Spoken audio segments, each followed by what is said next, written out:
Congress senior నాయకులు సోనియా గాంధీ అస్వస్థకు గురయ్యారు. ప్రస్తుతం గంగారం ఆసుపత్రిలో సోనియా గాంధీ చికిత్స పొందుతున్నారు. కాలుష్యం వల్లే అనారోగ్యం బారిన పడినట్లు వైద్యులు తెలిపారు. తీవ్రమైన దగ్గుతో సోనియా గాంధీ బాధపడుతున్నట్లు తెలుస్తుంది. ఇక సీనియర్ పల్మనాలజిస్టు పర్యవేక్షణలో సోనియా గాంధీకి వైద్యం అందిస్తున్నారు.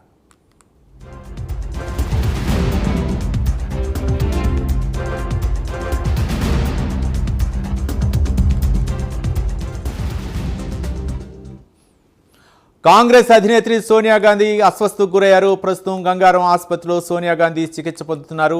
కాలుష్యం వల్లనే అనారోగ్యం బారిన పడినట్లు వైద్యులు తెలిపారు.